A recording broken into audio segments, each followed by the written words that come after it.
qabeenya adda addaa qabna. Beekumsa adda addaa qabna. Oromummaa fi Oromiyaa garuu waliin qabna. Aniifati walii galuu baannillee ijoolleen keenya booru Oromiyaadhuma qabdi jechuudha. Lafa biraan qabdu, biyya biraan qabdu. Aniif obbo Shimallis ijoollee qabna. Sigalee Oromiyaadhuma qabu. Aniif innis biyya biraan qabu. Ilaalchi siyaasaa keenya adda adda. Biyya adda addaa garuu hin qabu. Mari'achuun dirqiidha. Kan ammoo ana caalaa kan amma gochuu danda'u obbo Shimallisidha. Ashama akkam jirtu hordoftoota keenya mataa odeeffannoo keenyaatiin Koloneel Gammachuu Ayyaanaa uummata Oromootti waan guddaa as deemaa jira jedhan.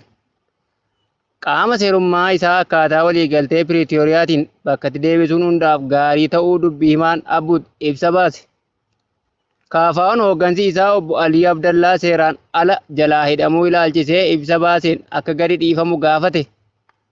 Abbootiin dhaabbilee biiting ispoortii birrii biiliyoona 100 miliquun shakkaman to'ataman kanneen jedhamanii fi odeeffannoo keenya biyya alaatiin balaan abiddaa apartaamaa tokko irratti mudate lubbuu namoota 44 galaafachuu fi namoota 62 irratti ammoo balaa qaqqabsiisuu gabaafame kanneen jedhaman odeeffannoo keenya guyyaa har'aa yoo ta'u kabajamtootaa fi hordoftoota keenya bakka jirtan maratti nageenyi keenya isin haa qaqqabu jechaa kanneen hundee miidiyaaf haaraa taatan sabiskiraayib gochuun nu waliin turaa jechaa odeeffannoon keenya kunooti.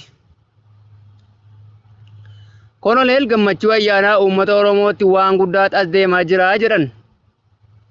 Muddama biyyattiin keessa jirtu kun karaa nagaa hin furamtu taanaan Oromoon dammaquu qaba.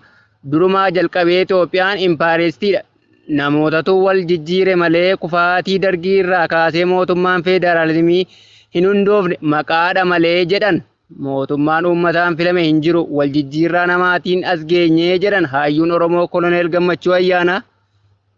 Dhimma filannoo irratti ammoo ammas filannoon hin barbaachisu kun yaada dhuunfaa kooti jechuun erga ibsanii akka dhaaba ABO'tti immoo ani miseensa waan ta'eef hooggantoota keenyatu beeka erga jennanii booda filannoon waan lamaaf isaa ol keessaa isaaf dhiyaatu yoo ta'u filannoon naannoo Oromiyaatti yeroo darbe geggeeffameen garuu paartileen Oromoo gurguddoo jedhaman KFO fi ABO'n irratti hin hirmaanne qofuma isaanii dhiyaatan ammas faranjiitti of beeksisuu fi baasii biliyoonaan lakkaa'amu qisaasessuuf malee filannoo geggeessuuf nageenyi biyyattii dursa murteessaadha jedhan.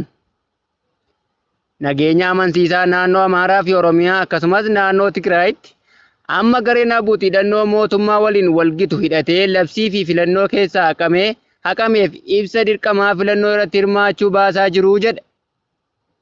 Mootummaa filannoo geggeessuuf dursa nagaa hawaasaa mirkaneessuu irratti hojjechuu qaba jedhan hayyuu fi hooggameessi siyaasaa Oromoo Koloneel Gammachuun. Walumaa galatti biyyattiin kan kufaatii irraa baraaramtu yoo nageenyi jiraateedha erga jedhanii booda wal waraansi kamiyyuu dhaabbachuu qaba bu'aan lolaa irraa argamu hin jiru jedhan. Koloneel Gammachuu Ayyaanaa miidiyaa biyya keessaa waliin afgaaffii taasisaniin humnoonni kaabaa uummata Oromoo akka sabaatti diineeffataa jiraachuu ibsan. Oromoon gadi taa'ee mari'achuu akka qabu eeranii kana milkeessuu keessatti immoo mootummaan gahee murteessaa akka qabu himaniiru jedhame. Mootummaan waan uummata Oromootti as deemu kana maqsuuf gahee isaa akka ba'us hubachiisaniiru. Nagaan lammiilee Oromiyaaf karaa nagaa yoo dhibe karaa qawwee ta'uu danda'a jedhan.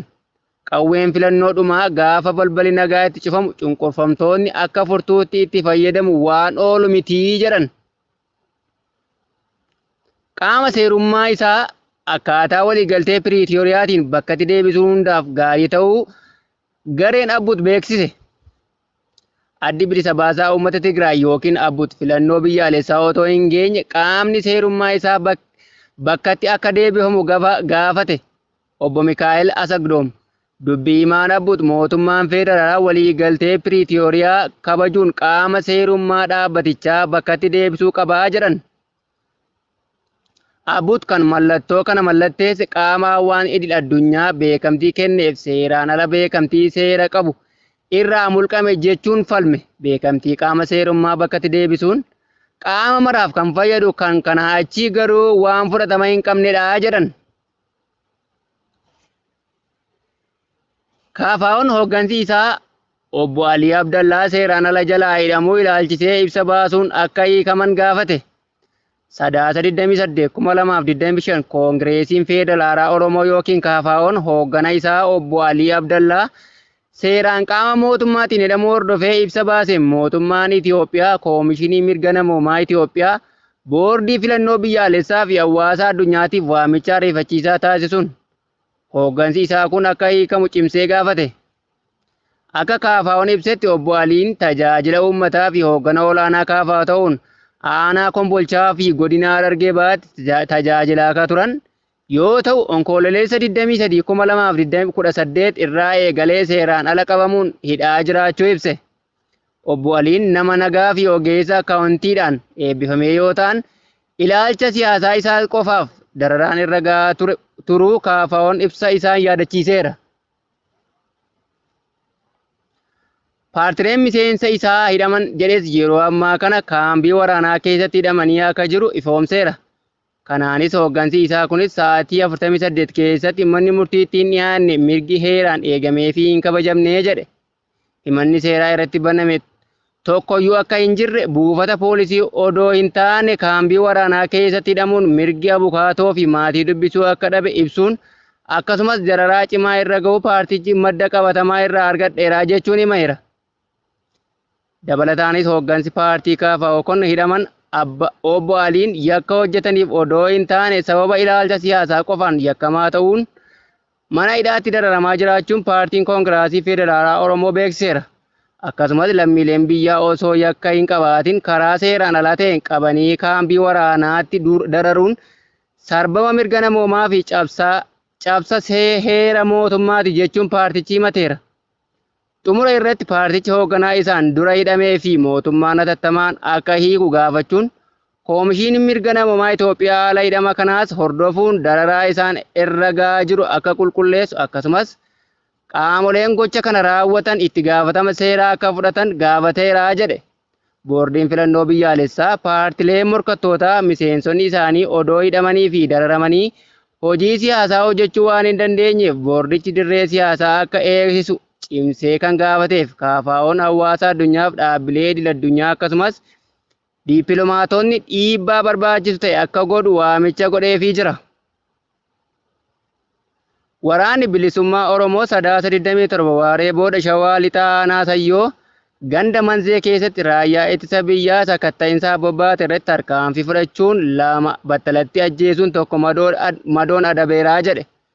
Kaan ammoo akka harree soonsi ciniinteetti miila kaastee fiigdee lubbuun oolfatteeti jechuun waraanni bilisummaa Oromoo hundee miidiyaatti hime. Abbootiin dhaabbilee biitiin ispoortii birrii biiliyoona 100 miliqsuun shakkaman to'ataman kanneen jedhaman sadaasa 28/2025 abbootiin qabeenyaa dhaabbilee biitiin ispoortii fi tumsitoonni isaanii birrii biiliyoona 100 mootummaaf galii ta'uu qabu ture. Miliqsuun shakkaman to'annoo jala ooluu ibsame. Tajaajilli nageenya odeeffannoo biyyaalessaa ibsa sadaasa 27 baasee kan kana ifoomse yoo ta'u dhaabbileen biitingii ispoortiif dhaabbileen sirna kaffaltii dhiyeessan fiinteek yookaan agrigeetar jedhaman irratti to'annoo fi hordoffii gochaa turuu hime. Hordoffii kanaan dhaabbileen eeyyama qaban garuu dhaabbilee eeyyamichaan hojjechaa hin jirre dhaabbilee gochaalee seeraan ala irratti bobba'uun eeyyamni isaanii jala haqamee akkasumas dhaabbileen eeyyama hin qabne intarneeta fayyadamuun gocha seeraan alaa irratti bobba'uun namoonni shakkaman 24 to'atamuun ibsame. Dhaabbileen kun tooftaalee kaffaltii maallaqa garaagaraa fayyadamuun gibira haga kaffaluu qaban osoo hin kaffalin jedhamuun kiriiptoo kaaraansii dabalatee tooftaalee daddabarsa maallaqaa idil-addunyaa fayyadamuun maallaqa argatan gara maallaqa alaatti geeddaruun miliqsuuf gara alaatti baasuun himataman. Gama biraan dhaabbanni fiinteek yookaan agrigeetar jedhaman biyya keessatti tajaajila sirna kaffaltii kan dhiyeessan yoo ta'u baankii biyyaalessaa irraa eeyyama qabu ta'us garuu iccitii maamilaa dabarsanii hin kenninu da'oo jedhu fayyadamuun maallaqa dhaabbilee biitingii kun daddabarsa qaama dhimmichi ilaallatu jalaa dhoksuun yookaan xiqqeessanii gabaasuun yakkicha tumsan jechuun shakkamuun to'atamaniiru jedhame. Odeeffannoo keenya biyya alaatiin balaan abiddaa Chaayinaa apartamaa guddaa tokko irratti mudate lubbuu namoota 44 galaafachuun namoota 62 irra miidhaa qaamaa qaqqabsiisuu gabaafame. Aangawoonni Hoong Koongi akka ibsanitti namoonni 279 achi buuteen isaanii hin argamne. Balaa kanaan manneen jireenyaa 60,000 gubachuu ibsame. Pirezidaantiin Chaayinaa Shii Jiiping miidhaa qaqqabeef gaddi guddaan itti dhaga'amuu ibsuun miidhaa qaqqabu malu xiqqeessuuf hojjetamaa jira jedhan. Kabajamtoota fi hordoftoota keenya odeeffannoon of harkaa qabnu kun haga ammaa ture waan waliin turtaniif galatoomaa jechaa hanga odeeffannoo biroo walitti dachaanutti nagaatti.